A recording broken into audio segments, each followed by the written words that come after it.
Muy buenos días. El día de hoy celebramos el nacimiento de Juan el Bautista. Y es una fiesta un poco singular porque usualmente nosotros no celebramos el nacimiento de ningún santo.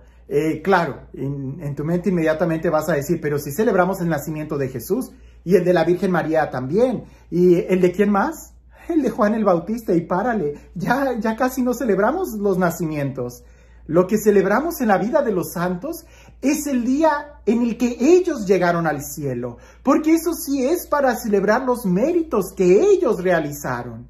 Para nacer todo es don y gracia, pero para llegar al cielo hay que esforzarnos. Pero el nacimiento de Juan el Bautista se celebra de manera singular. Una, porque es necesario celebrarlo en cuanto a que es el precursor de Cristo. Es decir, es como parte del ministerio de Jesús.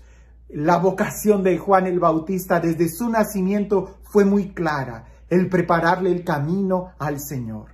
Ahora, dos detalles para que lo tengas en mente y te sorprendas. El día de hoy resulta que es el día más largo del año. No me refiero a que tenga más de 24 horas. Me refiero a que la luz del sol es el que ilumina más. A partir de este día, la luz del sol se va a ir haciendo cada vez más corta, más corta. Casi no nos damos cuenta, pero es un hecho. Y resulta que el 24 de diciembre, en la noche o en la madrugada del 25 de diciembre, es la noche más larga. Es decir, cuando el sol tarda más en salir. Son dos detalles muy curiosos, que justo en el día más largo Juan el Bautista nace y él que dice que conviene que él vaya viniendo a menos para que crezca Jesús, y en medio de la noche, en medio de la tiniebla, es cuando nace la verdadera luz resplandeciente, y a partir del nacimiento de Jesús es cuando entonces, poco a poco, el día va a ir haciéndose cada vez más y más grande. Por supuesto, estas fechas fueron escogidas con toda la intención de que simbolizaran algo más que solamente estos detalles. Pero vayamos directamente al Evangelio el día de hoy, que como luz verdadera es quien ilumina nuestro diario vivir. Y dice así el Evangelio. Por aquellos días le llegó a Isabel la hora de dar luz a un hijo. Cuando sus vecinos y parientes se enteraron de que el Señor le había manifestado tan grande misericordia, se regocijaron con ella. A los 8 días fueron a circuncidar al niño y le querían poner Zacarías, como su padre. Pero la madre se opuso diciéndoles, no, su nombre será Juan. Ellos le decían, pero si ninguno de tus parientes se llama así. Entonces le preguntaron por señas al padre cómo quería que se llamara el niño. Él pidió una tablilla y escribió, Juan es su nombre. Todos se quedaron extrañados. En ese momento Zacarías se le soltó la lengua y recobró el habla y empezó a bendecir a Dios. Un sentimiento de temor se apoderó de los vecinos y en toda la región montañosa de Judea. Se comentaba este suceso. Cuando se enteraban de ello, se preguntaban impresionados, ¿qué va a hacer de este niño? Esto lo decían porque realmente la mano de Dios estaba con él. El niño se iba desarrollando físicamente y su espíritu se iba fortaleciendo, y vivió en el desierto hasta el día en que se dio a conocer al pueblo de Israel. El día de hoy también nosotros podemos celebrar que la esterilidad ha sido vencida. Muchos comentan de Isabel. Isabel, una mujer avanzada en edad, una mujer que no había tenido hijos, una mujer que era estéril, y su esposo Zacarías, que también estaba muy avanzado en años. Sin embargo, Dios tiene misericordia. Y el día de hoy, que celebramos el nacimiento de Juan el Bautista, es también celebrar que la esterilidad ha sido vencida. Pensar solamente en la esterilidad física es una forma muy pobre de leer este Evangelio. Porque la riqueza que Jesús nos da, que la palabra de Dios nos da, que las promesas de Dios nos dan, no son solamente para una vida material, sino más bien para una vida que va a rebosar completamente en alegría en todas las áreas de tu vida. Ahora, la esterilidad vencida queda muy claro en Isabel. Ella está dando a luz a un niño, a un hijo, a su hijo. Pero también la esterilidad de Zacarías. Porque a pesar de que él era sacerdote, a pesar de que era muy ritualista, a pesar incluso de que tenía acceso al lugar santo del templo, le costaba creer. Acostumbrado a tener una vida un poco ya organizada ya dentro de una caja, le costó entender el mensaje del ángel y ante la duda se quedó mudo y sordo. Porque eso es lo que sucede cuando alguien duda de Dios. Ya no tiene nada que decir. Y mientras tú no des el paso de fe, tampoco vas a tener nada que escuchar. Y cuando no escuchas la palabra de Dios, cuando no escuchas las buenas noticias, cuando no das el paso de creer, tu vida se va llenando de esterilidad, de amargura. No hay palabras, buenas alabanzas que salgan de tus labios. Por eso, ante la duda e incredulidad de Zacarías, se quedó mudo.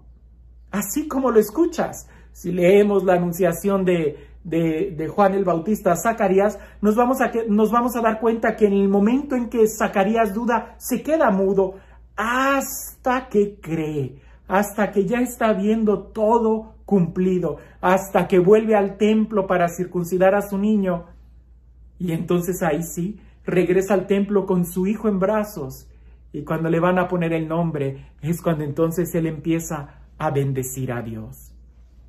El nombre en la Sagrada Escritura ya hemos explicado en otros momentos que es importante porque simboliza la persona. Es como una especie de invocación de la persona. El día de hoy, por ejemplo, cuando llamamos a alguien y le gritamos, ¡Juan! Pues esperamos que Juan venga, ¿verdad? Decir el nombre de alguien es invocar la persona. Para los hebreos eso era muy fuerte e incluso el nombre llevaba consigo la misión de la persona. De tal manera que el que pronuncia el nombre espera que la persona venga, pero aquel que escucha su nombre es como si le recordaran la misión que él tiene. El juego de nombres entre Zacarías y Juan tiene mucho significado, porque Zacarías significa Dios recuerda. Dios recuerda. Dios no se olvida de nada. Dios no se olvida de sus promesas, de sus palabras. Pero también alguien pudiera pensar, ay, pues si Dios tiene muy buena memoria, seguro que también se va a acordar de mis pecados. El nombre de Juan significa Dios se ha compadecido. Dios ama, Dios es misericordioso. Por eso, ante el recuerdo de las promesas de Dios y ante el recuerdo de nuestros pecados, prevalece la misericordia de Dios, su amor, su perdón, simplemente la compasión que tiene por nosotros. En este evangelio nosotros podemos ver los pasos para salir de una vida estéril, es decir, de una vida amargada, es decir, de una vida sin sentido. ¿Qué hacer para salir de una amargura, para salir de esa esterilidad? Bien, número 1, espera. Así es, tanto Zacarías como Isabel esperaban en la promesa de Dios. Esperar también implica el recordar. Alguien que olvida ya no espera. El que recuerda está esperando. Tú no olvides las promesas que Dios te ha dado. Tú no olvides la palabra de Dios. Tú no olvides quién eres para que puedas esperar. El segundo paso es creer. Creer. Porque el que cree, recibe. Y es ahí donde entra el nombre de Juan. Si tú eres capaz de creer, vas a darte cuenta que no depende tanto de ti, sino en el amor que Dios te tiene, que Dios es compasivo, que Dios te ama. Nuestra espera, nuestra expectación va a tener una respuesta no por lo que yo haga, no por mis méritos, sino porque Dios es bueno. Y la manera en cómo yo puedo empezar a disfrutar de manera anticipada esto es empezar a alabar a Dios, a bendecir a Dios. No hay mejor remedio para romper la esterilidad y la amargura de una vida que la alabanza, que aquel que es capaz de alabar y confesar que la misericordia de Dios es mucho más grande que el recuerdo que Él tiene de nosotros. Porque Dios es misericordioso, nos recuerda, pero nos recuerda con amor. Y este Dios, el Dios del amor, el Dios de la vida, el Dios de la paz, el Dios de la misericordia, que sea Él quien el día de hoy te bendiga, en el nombre del Padre, del Hijo y del Espíritu Santo. Cuentan por ahí que un edificio de departamentos se estaba quemando, pero resulta que había un hombre bien despistado ahí, que cuando se da cuenta que ya estaba todo en llamas, lo único que hizo fue salir al balcón. Todos los vecinos ya estaban abajo, excepto él, y él ya no podía regresarse porque las llamas, el fuego ya había abrazado las escaleras, el elevador y todo. Pues resulta que sus vecinos agarraron una sábana y estaban en la parte de abajo diciéndole a su vecino, a su amigo, ¡salta, salta, que te vas a quemar! Y aquel que los veía desde arriba decía, no, ustedes siempre me hacen bromas. Seguro que si yo salto, ustedes van a quitar esa sábana y yo voy a caer directo al suelo. Y le decían, pero estás loco, esto no es ninguna broma, salta ya. Y aquel hombre decía, no, ustedes van a hacer que yo quede en ridículo. Mejor, dejen la sábana en el suelo, retírense y yo brinco. Así no funciona. A veces nosotros queremos hacerle a Dios o queremos decirle a Dios qué es lo que haga con nosotros.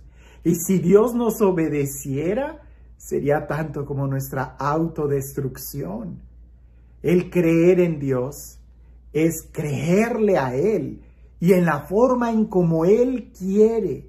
Porque la mejor forma de haber sanado la esterilidad de Zacarías y de Isabel fue con Juan el Bautista. 20 niños no hubieran hecho lo que Juan el Bautista hizo. Y la alegría que les produjo Juan el Bautista a Zacarías y a Isabel no se la hubieran dado 20 niños. Lo que a nosotros nos toca es simplemente esperar, recordar en la palabra de Dios, creerle, recibir su compasión y alabarlo. De esa manera seremos libres y disfrutaremos en plenitud nuestra vida. Que tengas un excelente día.